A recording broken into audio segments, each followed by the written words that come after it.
चलिए बच्चों, आज हम लोग जानेंगे ऑप्टिकल इंस्ट्रूमेंट। क्या जानेंगे? Optical instrument. ध्यान देंगे, ऑप्टिकल इंस्ट्रूमेंट।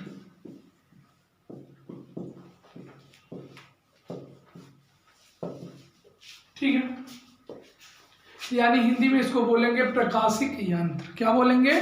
प्रकाशिक यंत्र।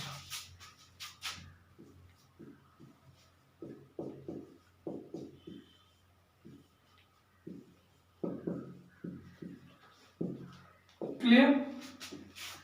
कोई दिक्कत नहीं ना? देखना बेटा, ऑप्टिकल इंस्ट्रूमेंट पढ़ने से पहले एक चीज देखिएगा, मुझे इंस्ट्रूमेंट की जरूरत कब पड़ती है। एक चीज जान लीजिए, या तो मेरे नेत्रों में किसी प्रकार का दोष आ जाता है तो हम लोग चश्मे का प्रयोग करते हैं कि नहीं करते हैं, या कोई ऐसी वस्तु होती है जो मुझे नग्न आंखों से नहीं दिखाई देती है तो उसे देखने के लिए हम क्या करते हैं? सूक्ष्मदर्शी, दूरदर्शी, इस तरह के तमाम यंत्रों का प्रयोग करते हैं। ठीक है, यही जो यंत्र होते हैं इन्हें हम लोग क्या कहते हैं? ऑप्टिकल इंस्ट्रूमेंट यानी कि प्रकाशिक यंत्र कहते हैं। समझ में आई बात? देखना बेटा, ऑप्टिकल इंस्ट्रूमेंट जानने से पहले आप जान लो एक चीज, दर्शन कोण। क्या जानो? दर्शन कोण किसे कहते हैं? सबसे बड़ी बात होती है दर्शन कोण।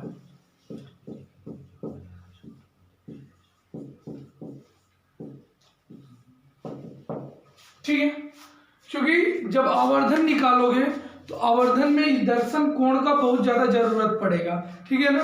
तो दर्शन कोण क्या होता है? तो किसी वस्तु द्वारा मानव नेत्र पर जो कोण बनता है उसे हम लोग क्या कहते हैं? दर्शन कोण कहते हैं। याद हो गया?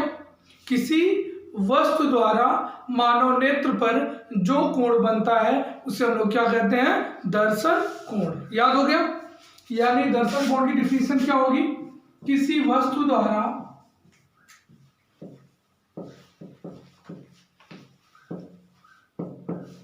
मानव नेत्र पर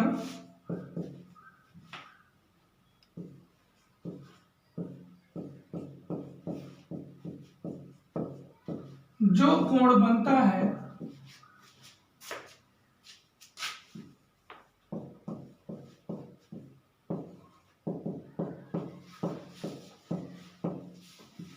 उसे दर्शन कोण कहते हैं।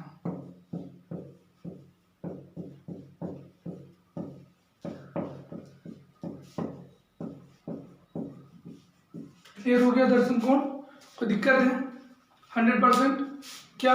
किसी वस्तु द्वारा मानव नेत्र पर जो कोण बनता है उसे हम लोग क्या कहते हैं? दर्शन कोण कहते हैं। क्लियर हो गया?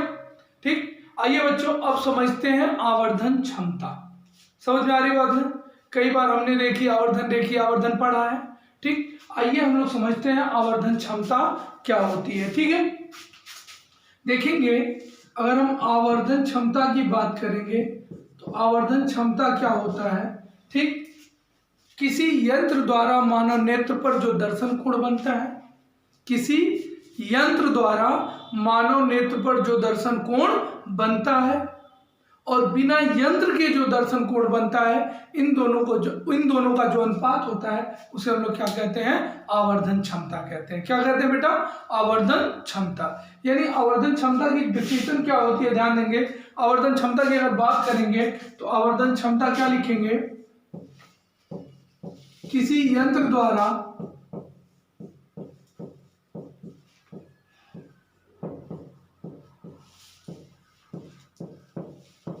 मानव नेत्र पर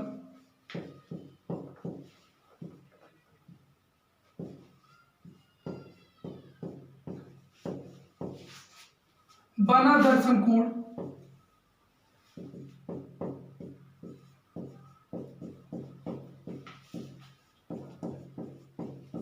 ठीक है, तथा बिना यंत्र के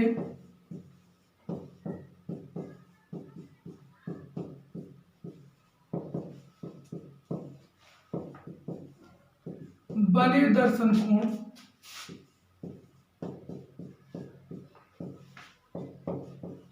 के अनुपात को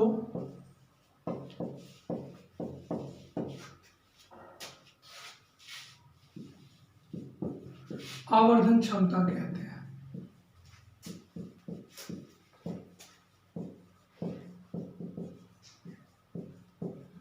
क्लियर हो गया आवर्धन क्षमता? कोई दिक्कत है? ध्यान देना बेटा, इसे यम से प्रदर्शित किया जाता है, किससे? एम से। ठीक है, तो यहां लिख सकते हो इसे एम से प्रदर्शित किया जाता है। ठीक है, अब इसका फार्मूला मैं लिख देता हूं। ठीक, इतना आप नोट कर लीजिए, उसके बाद ऊपर मैं फार्मूला लिखता हूं। ठीक है, नोट कर लीजिए।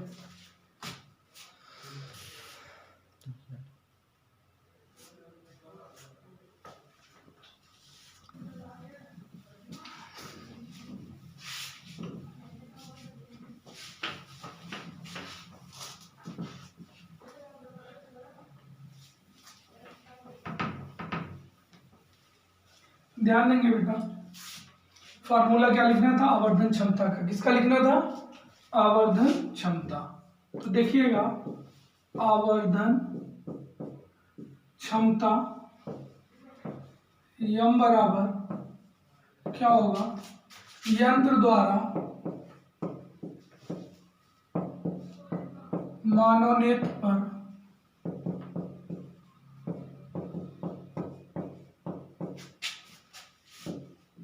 बना दर्शन कोण।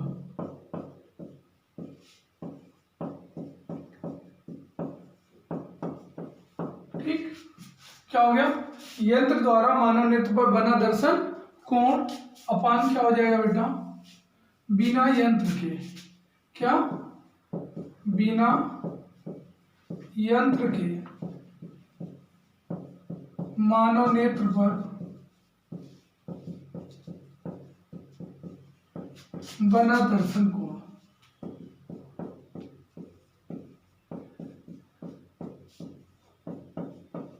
क्लियर हो गया? कोई दिक्कत? देखिएगा, किसी यंत्र द्वारा बने दर्शन कोण को हम लोग बेटा बीटा से दिखाते हैं। किससे दिखाते हैं? बीटा से।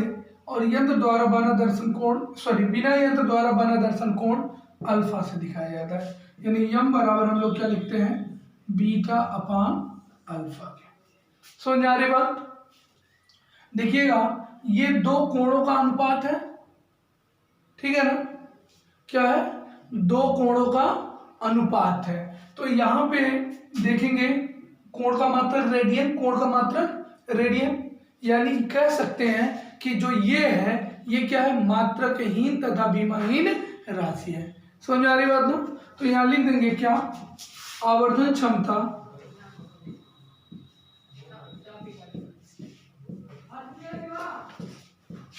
मात्रकहीन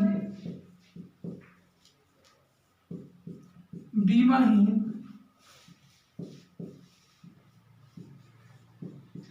राशि है।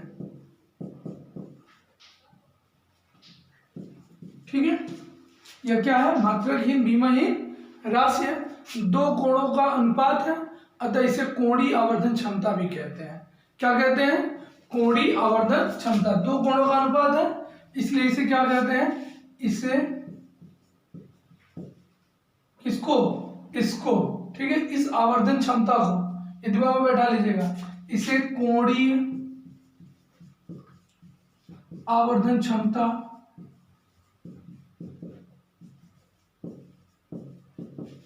भी कहते हैं।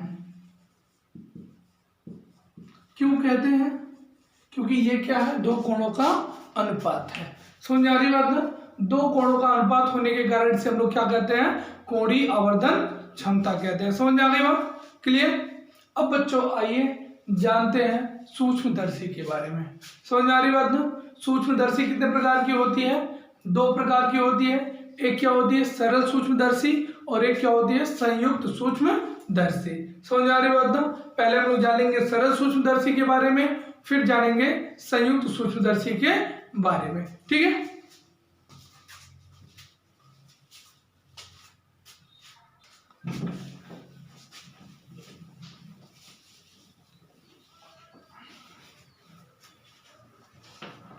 यहां देखेंगे बेटा सूक्ष्मदर्शी। क्या जानेंगे? सूक्ष्मदर्शी, ठीक है ना। सूक्ष्मदर्शी क्या होता है, अगर हमसे कोई पूछे कि सूक्ष्मदर्शी क्या होता है तो हम बता पाएंगे। सूक्ष्मदर्शी क्या होता है, अति सूक्ष्म वस्तु का क्या, ठीक है ना, अति सूक्ष्म वस्तु का क्या करता है, यह बड़ा प्रतिबिंब बनाता है। समझ आ रही बात ना। सूक्ष्मदर्शी के बारे में आप क्या बताओगे, सूक्ष्मदर्शी अति सूक्ष्म वस्तु का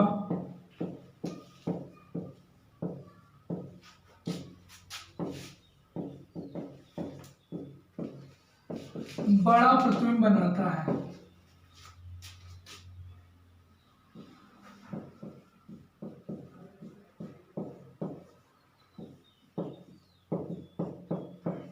क्लियर हो गया।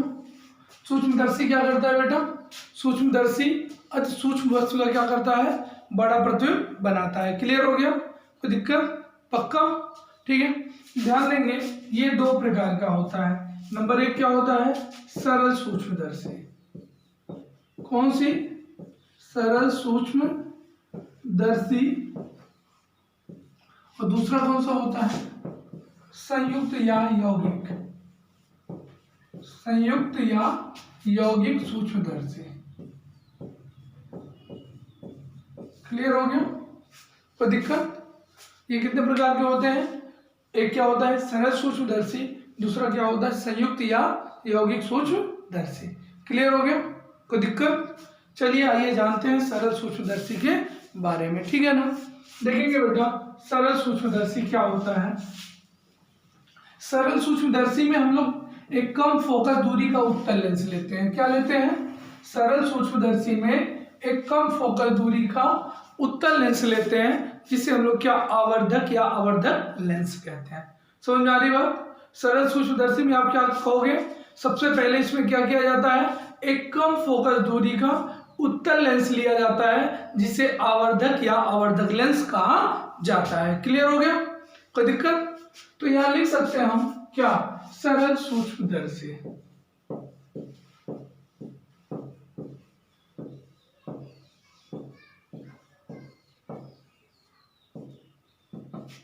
सरल सूक्ष्मदर्शी की बात करेंगे तो हम क्या लिखेंगे, इसमें एक कम फोकस दूरी का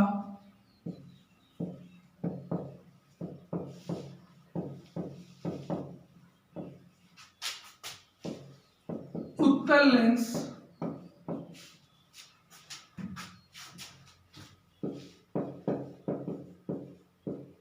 लेते हैं,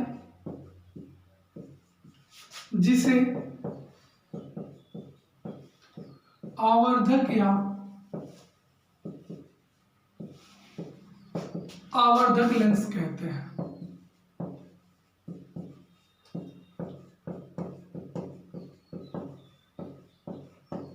क्लियर हो गया इतना। क्या करेंगे, सरल सूक्ष्मदर्शी में एक कम फोकस दूरी का क्या लेंगे, उत्तल लेंस लेंगे, जिसे हम लोग क्या कहते हैं, आवर्धक लेंस कहते हैं। क्या कहते हैं, आवर्धक लेंस कहते हैं। क्लियर हो गया। ध्यान देना बेटा, यहां पे क्या होगा, जैसे ये देखना, ये हमारा क्या हो गया, उत्तल लेंस। मैं सरल सूक्ष्मदर्शी बनाने जा रहा हूं, ठीक है। ये क्या हो गया, हमारा उत्तल लेंस हो गया। यहां पर इस तरह से इसको हम क्या करेंगे, कस देंगे, ठीक। यहां पे क्या होगा, कोई वस्तु आप लोगे, ठीक, तो वस्तु एक काम करिएगा, क्या प्रकाशिक केंद्र तथा F1 के बीच रखिएगा। इधर F1 होता है, इधर क्या होता है C1, इधर क्या होता है F2, और इधर आगे क्या होता है C2। ये आप लोगों को पता है। तो हम वस्तु कहां लेते हैं बेटा, इसमें वस्तु जो है F1 तथा क्या प्रकाशिक केंद्र के बीच लिया जाता है, ठीक है। तो जब वस्तु F1 तथा प्रकाशिक केंद्र के बीच लिया जाएगा तो आप लोग इस तरह से किरण भेजते हो, और वो कहां से होके जाता है, F2 से होके जाएगा। बहुत दूर बन गया F2, थोड़ा नजदीक लाइए, F2 से होके जाएगा, कोई दिक्कत नहीं ना। और दूसरा कहां से निकालेंगे आप, प्रकाशिक केंद्र से।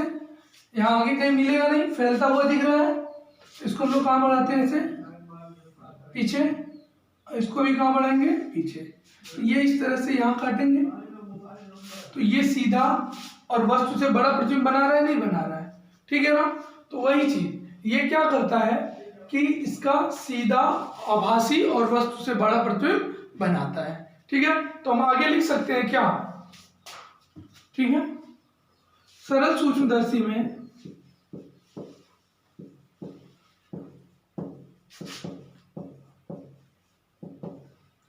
हम वस्तु को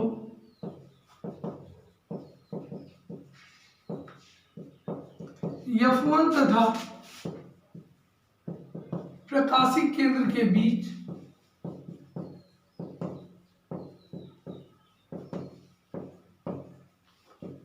लेते हैं। क्लियर हो गया, कोई दिक्कत? जो इसका सीधा आभासी प्रतिबिंब क्या होता है, वस्तु की ओर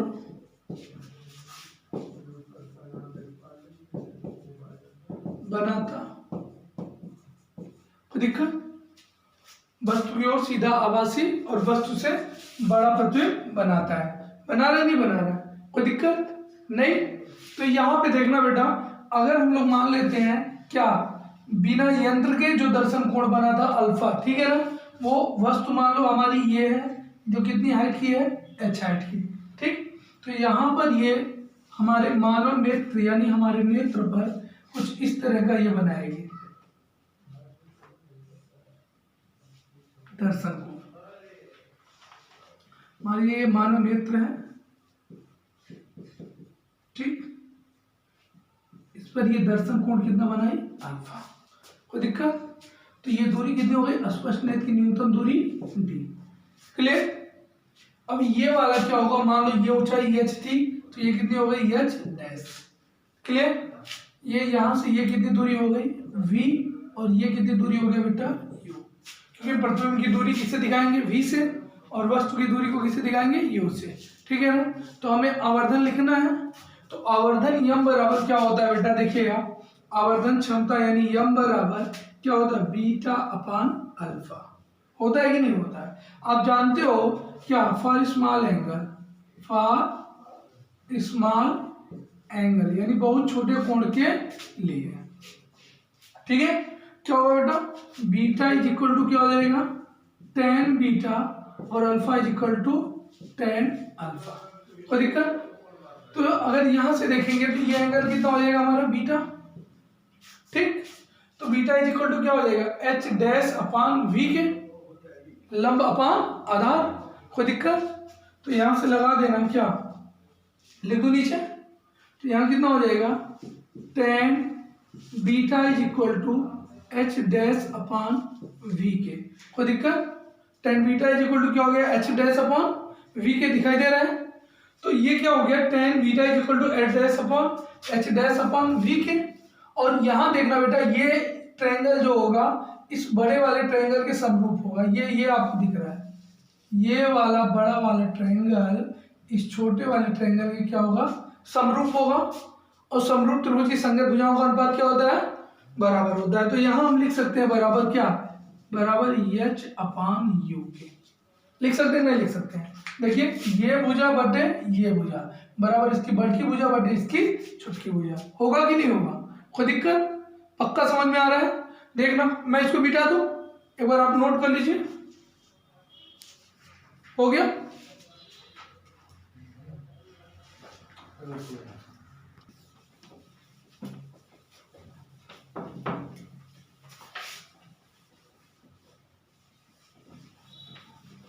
यहां देखिएगा बेटा, tan बीटा हो गया।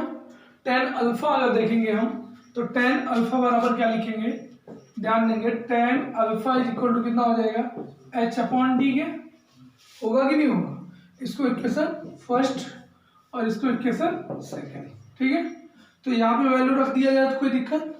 तो बीटा की वैल्यू अगर हम रखेंगे बेटा, तो यहाँ देखिएगा m इज इक्वल टू हो जाएगा क्या, ध्यान देना, h अपान क्या लिख दूँ, u लिख दूँ, तो लिख दे रहा हूँ h, बीटा है ना, तो क्या हो जाएगा h अपॉन यू, अपॉन क्या हो जाएगा h अपॉन डी, है ना। अब नीचे मल्टीप्लाई सबसे ऊपर बीच का, तो h से h क्या होगा, यानी m इज इक्वल टू कितना आ जाएगा, m इज इक्वल टू आ जाएगा d अपॉन यू के। आएगा कि नहीं आएगा, थोड़ा सही बना दीजिए, क्या हो जाएगा d अपॉन यू। कोई दिक्कत, ये क्या हो गया, सरल सूक्ष्मदर्शी की आवर्धन क्षमता का सूत्र हो गया। कोई दिक्कत, पक्का नोट कर लीजिए आप लोग।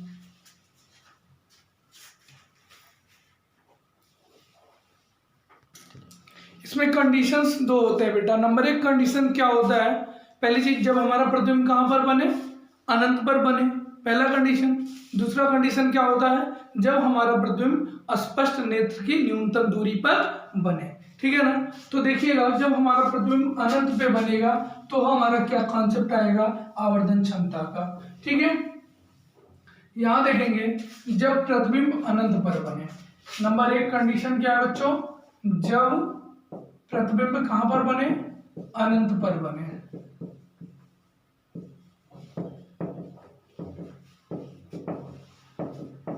जब प्रतिबिंब अनंत पे बनेगा तो v इज इक्वल टू क्या हो जाएगा, इनफाइनाइट, क्लियर। तो यहाँ पे हम लोग क्या करेंगे, हम लोग जानते हैं क्या होता है उत्तल लेंस के लिए फार्मूला, या किसी भी लेंस के लिए, ठीक है ना, क्या होता है 1/f is equal to 1/v minus 1/u, ये फार्मूला होता है। कोई दिक्कत, तो यहाँ क्या हो जाएगा 1/f इज इक्वल टू 1 क्या हो जाएगा इनफाइनाइट, कोई दिक्कत, और यहाँ माइनस माइनस यहाँ कितना हो जाएगा u, क्योंकि वस्तु हमेशा किधर रखी जाती है, बाईं तरफ, ठीक है। और जिधर वस्तु होती है, यानी जिधर से वस्तु किरण आती है उधर की दूरी क्या ली जाती है, नेगेटिव ली जाती है। तो ये क्या हो गया, माइनस माइनस क्या हो जाएगा प्लस, यानी पूरा सॉल्व करोगे तो f इज इक्वल टू कितना हो जाएगा बेटा u के। ये समझ में आया कि नहीं आया, पक्का, क्योंकि 1/इनफाइनाइट कितना हो जाएगा 0, तो 1/f इज इक्वल टू कितना 1/u के, यानी f इज इक्वल टू कितना हो जाएगा u के। सॉल्व कर लेंगे आप लोग, ये क्या करेंगे, ये यहाँ u की जगह कितना लिख सकते हैं f, तो यहाँ फार्मूले में देखेंगे क्या है, u की जगह कितना रख देंगे f, तो आवर्धन क्षमता का फार्मूला आ जाएगा m इज इक्वल टू क्या d अपॉन f, ये हो गया। जब हमारा प्रतिबिंब अनंत पर बनेगा तो आवर्धन क्षमता कितनी हो जाएगी, m is equal to d upon f के। कोई दिक्कत, पक्का। अगला कंडीशन नंबर 2 क्या होता है, जब हमारा प्रतिबिंब कहाँ बने, अस्पष्ट नेत्र की न्यूनतम दूरी पर, ठीक है। तो आइए समझते हैं जब प्रतिबिंब कहाँ बन रहा है, अस्पष्ट नेत्र की न्यूनतम दूरी पर, तब देखिएगा क्या होता है।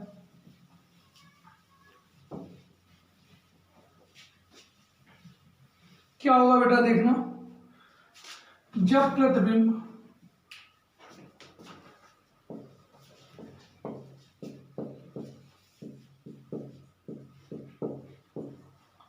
अस्पष्ट नेत्र की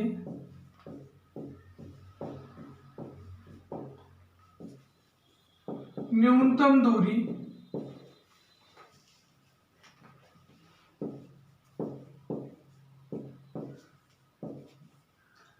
d पर बने,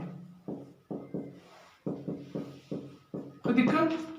तो यहाँ v बराबर कितना हो जाएगा बेटा d के, होगा कि नहीं होगा, लिख लिया जाए। तो यहाँ कितना हो जाएगा 1/f is equal to 1/v minus 1/u, clear, कोई दिक्कत।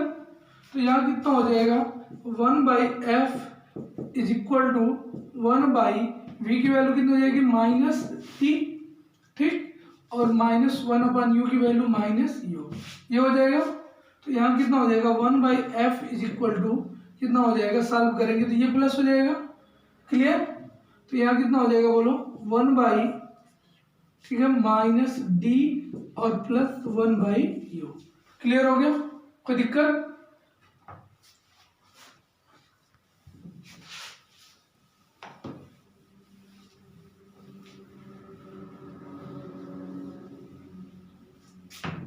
यहां देखेंगे बेटा क्या हो गया, यानी 1/u इज इक्वल टू लिख सकते हैं क्या, 1/d इधर आएगा तो प्लस हो जाएगा, तो कितना हो जाएगा 1/f प्लस 1/d के। कोई दिक्कत, पक्का। अच्छा तुम सोच रहे होगे सर एफ को पॉजिटिव उत्तर लेंस है और उत्तर लेंस की फोकस दूरी हमेशा क्या होती है, धनात्मक। ठीक है, तो क्या हो जाएगा बेटा, यहाँ से 1/u इज इक्वल टू, इसको सॉल्व करेंगे तो क्या हो जाएगा f इंटू डी, और ये हो जाएगा d प्लस f। होगा कि नहीं होगा, कोई दिक्कत? तो यहाँ से u इज इक्वल टू कितना हो जाएगा, u इज इक्वल टू क्या हो जाएगा f into D upon D plus f। कोई दिक्कत नहीं? तो हम लोग आवर्धन नियम बराबर क्या जानते हैं, m बराबर जानते हैं क्या, d अपॉन u के। ये अभी हम लोगों ने पढ़ा कि नहीं पढ़ा? तो यहाँ पे वैल्यू रखेंगे बेटा, तो जब वैल्यू रखोगे तो क्या हो जाएगा, m is equal to D, तो d है, u की वैल्यू कितनी आ गई, u की वैल्यू आ गई F D upon D plus F D upon D plus, हो गया। यहाँ d से d क्या हो जाएगा, कैंसिल, नीचे मल्टीप्लाई सबसे ऊपर, यानी m इज इक्वल हो जाएगा d plus f upon f के। होगा कि नहीं होगा?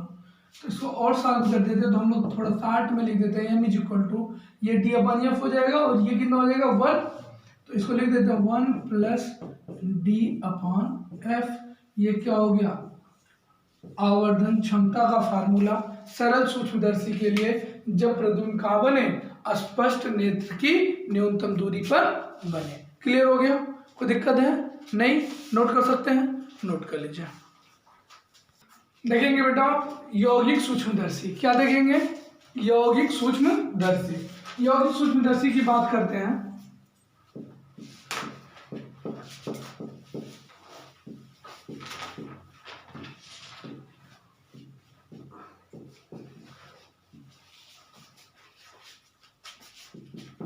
ध्यान देंगे, जो यौगिक सूक्ष्मदर्शी होती है इसमें जो है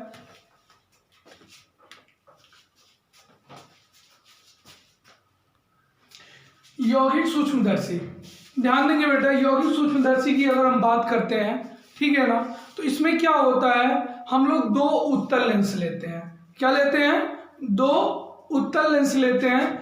एक जो उत्तल लेंस हमारा होता है वो कम फोकस दूरी का होता है और जो दूसरा उत्तल लेंस होता है वो क्या होता है, अधिक फोकस दूरी का होता है। समझ में आ रही बात? कोई दिक्कत? तो आइए इसकी संरचना को हम देखते और समझते चलते हैं और इसी तरह से आप बनाते भी चले जाइएगा। जिस तरह से हम लिखते हैं उसी तरह से आप लिख लीजिएगा। कोई दिक्कत? यहां देखेंगे बेटा, सबसे पहले क्या करोगे, दो उत्तल लेंस लोगे। क्या लोगे? दो उत्तल लेंस। तो हम इसमें लिखते क्या है यौगिक सूक्ष्मदर्शी में, सर्वप्रथम हम क्या करेंगे, दो उत्तल लेंस लेंगे। एक उत्तल लेंस क्या होगा, कम फोकस दूरी का होगा और दूसरा क्या होगा, अधिक फोकस दूरी का। जो कम फोकस दूरी का होता है उसे हम लोग क्या करते हैं, आगे की ओर लगाते हैं। किधर लगाते हैं? आगे की ओर। कोई दिक्कत? दूसरा जो अधिक फोकस दूरी का होता है उसे हम लोग कहाँ लगाते हैं, पीछे की ओर लगाते हैं। क्लियर हो गया? कोई दिक्कत? ठीक, देखना बेटा, जो आगे यानी कम फोकस दूरी का होता है उसको हम लोग बोलते हैं अविदृश्यक लेंस। क्या बोलते हैं? अविदृश्यक लेंस। कोई दिक्कत? ठीक, यानी और भी हम कह सकते हैं कि जो लेंस होता है अविदृश्यक, यहां बना लीजिएगा, ठीक है, अविदृश्यक लेंस यानी जो लेंस क्या होता है, वस्तु की ओर होता है, उसे हम लोग क्या कहते हैं, अविदृश्यक लेंस कहते हैं। ठीक, और इस वाले लेंस को हम लोग क्या बोलते हैं, नेत्रिका लेंस। क्या बोलते हैं बेटा? नेत्रिका लेंस। ये किधर होता है, हमारे नेत्र के पास होता है, इसलिए हम लोग इसको क्या बोलते हैं, नेत्रिका लेंस बोलते हैं। इतना तो याद हो गया होगा। देखिएगा, सबसे पहले हम क्या लिखेंगे, संरचना। संरचना में क्या लिखेंगे बेटा, हम क्या करते हैं, सर्वप्रथम दो उत्तल लेंस लेते हैं जिसमें एक क्या होता है, कम फोकस दूरी का होता है, दूसरा क्या होता है, अधिक फोकस दूरी का। कम फोकस दूरी वाले को आगे लगाते हैं तथा अधिक फोकस दूरी वाले को कहाँ लगाते हैं, पीछे लगाते हैं। समझ में आ रही बात? कोई दिक्कत? कम फोकस दूरी वाले को अदृश्यक लेंस, क्योंकि ये वस्तु के पास होता है, और अधिक फोकस दूरी वाले को नेत्रिका लेंस कहते हैं, क्योंकि ये क्या होता है, मानव नेत्र के पास होता है। कोई दिक्कत? पक्का? अब क्या करते हैं बच्चों, इसमें प्रतिबिंब कैसे बनता है?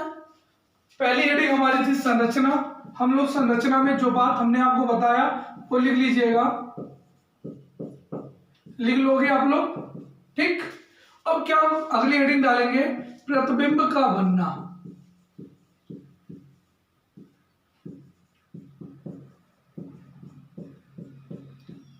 ठीक, सर्वप्रथम हम क्या करेंगे, अदृश्य लेंस के सामने एक वस्तु लेंगे ए बी, क्या लेंगे, एक वस्तु ए बी लेंगे, कोई दिक्कत, जो क्या करेगा, इसका प्रतिबिंब बनाएगा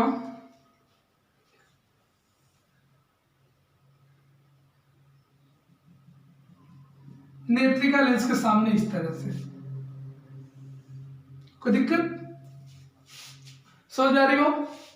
अब ये नेत्रिका लेंस के लिए ये किसका कार्य करेगा, वस्तु का कार्य करेगा, और ये नेत्रिका लेंस इसका क्या करेगी, बहुत बड़ा, ठीक है ना, उल्टा, इसके लिए तो सीधा होगा, ठीक, आभासी प्रतिबिंब बनाएगी, क्या बनाएगी, आभासी प्रतिबिंब। आइए देखते हैं कैसे, ये इस तरह से एक किरण निकलेगी और ऐसे फोकस से होके जाएगी, ठीक, और दूसरा हम लोग कहां से निकालेंगे बेटा, प्रकाशिक केंद्र से, कोई दिक्कत। इसको हम लोग कहां बढ़ाते हैं, आगे इस तरह से, ठीक। इसी तरह इस किरण को भी हम लोग क्या करते हैं, आगे बढ़ाते हैं, और ये यहां कट करता है और इस तरह से ये प्रतिबिंब इसका तैयार हो जाता है। तो यहाँ ए डैश और बी डैश लिख दिया जाए तो कोई दिक्कत, और यहाँ क्या लिख दिया जाए, ए डबल डैश इधर से और बी डबल डैश, समझ आ रही हो। इसकी फोकस दूरी, ये अदृश्यक है, इसकी फोकस दूरी को F0 से दिखाई जाती है, और ये नेत्रिका है, इसकी फोकस दूरी किससे दिखाई जाती है, F से, कोई दिक्कत, 100% क्लियर हो गया, कोई डाउट है तो प्रतिबिंब आप बना लोगे। हाँ, सर्वप्रथम हम लोग क्या करेंगे बेटा, अदृश्य लेंस के सामने किसको लेंगे, वस्तु को लेंगे ए बी को, ठीक, जो इसका प्रतिबिंब क्या बनाएगा, ए डैश बी डैश बनाएगा। इस प्रतिबिंब का नेत्रिका लेंस क्या करेगी, इस तरह से आभासी और बहुत बड़ा प्रतिबिंब क्या करेगी, तैयार करेगी, कोई दिक्कत, पक्का हम लोग लिख पाएंगे, बना लीजिए और लिख लीजिए। यहां देखेंगे, अब क्या निकालेंगे बेटा, संरचना हमने जान लिया, प्रतिबिंब का बनना हमने जान लिया, ठीक। अब हम लोग जानेंगे क्या, रेखी आवर्धन या आवर्धन क्षमता निकालेंगे, क्या निकालेंगे, आवर्धन क्षमता। तो आवर्धन क्षमता कैसे निकालेंगे उसके बारे में जानते हैं। आवर्धन क्षमता हम लोग जानते हैं क्या होता है, आवर्धन क्षमता m बराबर होता है बीटा अपान अल्फा के, सबको पता है। तो अगर ये मान लीजिए जो हमारा वस्तु बना है इसकी हाइट कितनी है बेटा, h, ठीक, और ये प्रतिबिंब की हाइट कितनी है, h डैश, कोई दिक्कत, पक्का। तो यहां से क्या होगा, देखो अगर हम देखें ये क्या हो गया, स्पष्ट नेत्र की न्यूनतम दूरी d भी मान सकते हैं हम, ठीक, क्योंकि अलग बिना नियंत्र के है ना, ये अल्फा क्या है, बिना यंत्र के दर्शन कोण है, तो बिना यंत्र के दर्शन कोण कैसे बनेगा, इस तरह से आप क्या करोगे, आगे बढ़ाओगे, ये आपकी हाइट कितनी हो गई वस्तु की h, यहाँ आपका मानव नेत्र हो गया, ठीक, ये दूरी कितना हो गया d, कोई दिक्कत। तो यानी tan अल्फा का लिखना होगा, तो tan अल्फा इक्वल टू क्या लिखोगे बेटा, h अपॉन d लिखोगे, कोई दिक्कत। तो इसको क्या मान लेंगे, इक्वेशन फर्स्ट, और अगर tan बीटा आपको निकालना है तो tan बीटा इक्वल टू क्या हो जाएगा, h डैश अपॉन क्या, u e, होगा कि नहीं होगा, पक्का, कोई दिक्कत। तो यहाँ क्या लिख देंगे, tan beta equal to h dash upon u e, इसको क्या मान लेंगे, इक्वेशन सेकेंड, क्लियर। अच्छा यहां से देखो बेटा, ये जो ट्रायंगल होगा ये वाला इस वाले ट्रायंगल के समरूप होगा कि नहीं होगा, समरूप होगा, क्यों होगा, क्योंकि ये जो कोण होगा इस कोण के बराबर, ये कोण 90, ये कोण 90, और दो कोण अगर बराबर है तो तीसरा कोण अपने आप बराबर, तो त्रिभुज क्या होंगे, समरूप होंगे, और समरूप त्रिभुज की संगत भुजाओं का अनुपात बराबर। तो एक चीज देखना बेटा, यहाँ पे क्या लिख सकते हो, ध्यान देंगे, h अपॉन h डैश, क्या लिख सकते हैं, h upon h dash is equal to, ये दूरी कितनी है यू नॉट और ये दूरी कितनी है वी नॉट। लिख सकते हैं नहीं लिख सकते? तो क्या लिख सकते हैं यू नॉट यानी अपान क्या वी नॉट। इसको क्या मान लेंगे इक्वेशन थर्ड। कोई दिक्कत? पक्का? नहीं समझ में आया? नहीं? यहाँ देखो मैं अलग बना देता हूँ। ये एक त्रिभुज देख लो, इस तरह से ये बना हुआ है, ठीक। इसके आगे वाला ये इस तरह से आगे निकला है, यहाँ देखिए इस तरह से, ये है ना। ये दूरी आपकी कितनी है यू नॉट और ये दूरी कितनी है वी नॉट। ये कितना है एच, ये कितना है एच डैश, यही ना। तो ये कोण इस कोण के बराबर और ये कोण इस कोण के बराबर, तो त्रिभुज क्या हो गए समरूप हो गए। तो समरूप त्रिभुज की संगत भुजाओं का अनुपात क्या होता है बराबर, यानी एच अपान क्या हो गया h dash is equal to कितना हो जाएगा u not upon v not. यही तो मैंने यहां लिखा है, दिख रहा है नहीं? आ रहा था कैमरे नहीं? चलिए कोई नहीं, यहां देखना बेटा। अब क्या होगा बात करेंगे तो आवर्धन क्षमता यम बराबर क्या लिखेंगे बीटा अपन अल्फा। तो बीटा की वैल्यू कितनी हो गई एच डैश अपान यू ई हुई। बीटा की वैल्यू कितनी हो गई H dash upon you E upon alpha की वैल्यू कितनी हो गई एच अपान डी हुई क्या। अब नीचे मल्टीप्लाई सबसे ऊपर बीच में, तो क्या हो जाएगा m is equal to H dash into D अपान क्या हो जाएगा यू ई इंटू एच हुआ। तो दिक्कत? तो यहाँ अगर इसको उल्टा कर दिया जाए एच डैश अपान एच, तो यहाँ क्या लिखेंगे v not upon u not, लिख सकते हैं कि नहीं? तो यहाँ एच डैश अपान एच इस पूरे की जगह ध्यान देना बेटा, इसकी जगह क्या लिख सकते हैं v not upon u not, तो लिख देंगे। तो यहाँ क्या आ जाएगा m इज इक्वल टू आ जाएगा क्या v not upon u not, ठीक है, डी अपान यू ई। ये क्या होता है यौगिक सूक्ष्मदर्शी के लिए आवर्धन क्षमता का सूत्र होता है। क्लियर हो गया? कोई दिक्कत? अब दो कंडीशन होंगे, एक बार जब प्रतिबिंब कहाँ बनेगा अनंत पर बनेगा और एक बार कहाँ बनेगा अस्पष्ट नेत्र की न्यूनतम दूरी पे बनेगा। तो दोनों कंडीशन में भी मैं निकाल के आपको दे दे रहा हूं। देखेंगे बेटा आप कंडीशन नंबर 1 को समझने की कोशिश करेंगे। जब हमारा प्रतिबिंब कहाँ बनेगा अनंत पर बनेगा, कहाँ बनेगा अनंत पर। तो यहाँ कंडीशन नंबर 1 हम लोग लिखेंगे जब प्रतिबिंब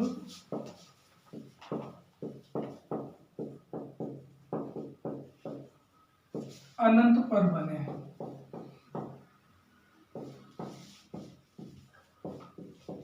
जब प्रतिबिंब कहाँ हो अनंत पे। देखिएगा ये थ्योरेटिकल चैप्टर है, इसमें कोई लॉजिक नहीं है, ठीक है ना, जिसको मैं आपको कुछ दे पाऊँ। तो जनरली मैं आपको याद कराने की कोशिश कर रहा हूँ एक साधारण शब्दों में लिख करके, ठीक है। यहाँ देखेंगे बेटा जब प्रतिबिंब अनंत में बनेगा तो v बराबर कितना हो जाएगा इनफाइनाइट।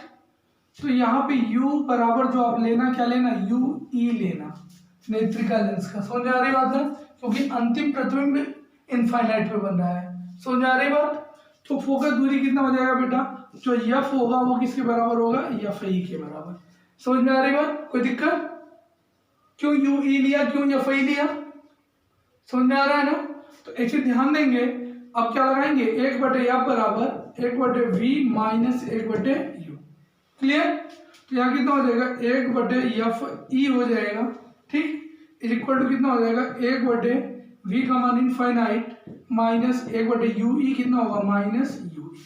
समझ आ रही बात? क्लियर? तो ये माइनस माइनस प्लस यानी 1/fe बराबर कितना हो जाएगा 1/ue, यानी fe बराबर कितना हो जाएगा ue। ये बात समझ में आई कि नहीं? कोई दिक्कत? तो जहां पे ue है वहां पे क्या लिख सकते हैं fe लिख सकते हैं। तो आवर्धन क्षमता का फार्मूला आ जाएगा m इज इक्वल टू क्या v नॉट बटे u not into D upon F E. ये किसका फार्मूला हो जाएगा आवर्धन क्षमता का, जब प्रतिबिंब कहाँ बनेगा अनंत पर बनेगा। कोई दिक्कत? पक्का। अब एक कंडीशन क्या है, अस्पष्ट नेत्र की न्यूनतम दूरी पर, इसको नोट करें फिर उसको बता देता हूं। देखेंगे बेटा, अब दूसरा कंडीशन क्या है, जब हमारा प्रतिबिंब कहाँ बने, अंतिम प्रतिबिंब जो है अस्पष्ट नेत्र की न्यूनतम दूरी पर बने। जब प्रतिबिंब क्या हो, अस्पष्ट नेत्र की न्यूनतम दूरी पर हो।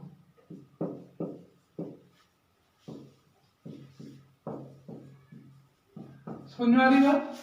जब प्रतिबिंब क्या हो, अस्पष्ट नेत्र की न्यूनतम दूरी या न्यूनतम बिंदु पर हो।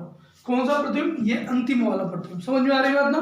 तो यहाँ अंतिम प्रतिबिंब कहाँ बन रहा है, इनफाइनाइट की बजाय कहाँ बन रहा है, डी पर बन रहा है। कोई दिक्कत? अब क्या होगा बेटा, यू जो होगा यू ई होगा उसके लिए, और ये एफ ई होगा।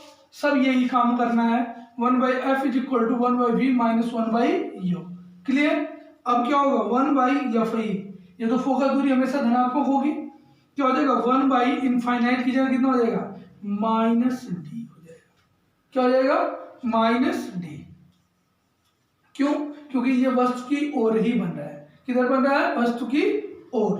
तो ये क्या हो गया, माइनस डी, ये हो जाएगा। तो यहाँ आगे क्या हो जाएगा, हल करेंगे हम लोग, तो आ जाएगा 1/f इज इक्वल टू क्या, यहाँ से यू ई का मान निकाल लो, तो ये माइनस से इधर आएगा तो क्या हो जाएगा प्लस, तो 1/d हो जाएगा बराबर कितना हो जाएगा 1/u_e हो गया। तो u_e की वैल्यू आप हल करके निकालोगे तो u_e की वैल्यू कितनी आएगी बेटा, ये हो जाएगा d plus f(e/d into f e is equal to क्या हो जाएगा 1/u_e। होगा कि नहीं होगा, कोई दिक्कत? तो u_e की वैल्यू 1/u_e की जगह इतना लिख सकते हैं, लिख दें तो क्या हो जाएगा m इज इक्वल टू हो जाएगा, ध्यान देना v0/u0, कोई दिक्कत, इंटू क्या हो जाएगा d, और ये d 1/u_e, ये पूरा 1 यहाँ लिख सकते हैं, नहीं लिख सकते, तो 1/u_e की जगह, ठीक है, तो 1/u_e की जगह इतना लिख सकते हैं, तो लिख दें तो क्या हो जाएगा 1/u_e की वैल्यू, ठीक है, हाँ क्या d plus f(e/d into F), ये पूरा हो जाएगा 100%। तो यहाँ से d से d क्या होगा बेटा, कैंसिल हो जाएगा, तो ये क्या हो जाएगा m is equal to v0/u0 हो गया। ये कितना हो गया, इसको सॉल्व किया तो ये d से d कैंसिल हो गया, तो ये क्या 1 प्लस f(e) से f(e) कट जाएगा, क्या हो जाएगा d/f(e), ये क्या होगा आवर्धन क्षमता का फार्मूला होगा, क्या, जब प्रतिबिंब कहाँ बन रहा हो, अस्पष्ट नेत्र की न्यूनतम दूरी पर बन रहा हो तब। क्लियर हो गया, कोई दिक्कत? 100%। ये हो गया हमारा क्या, यौगिक सूक्ष्मदर्शी। क्लियर? यहाँ पे आवर्धन क्षमता हो गया, ठीक, चलिए उतार लीजिए।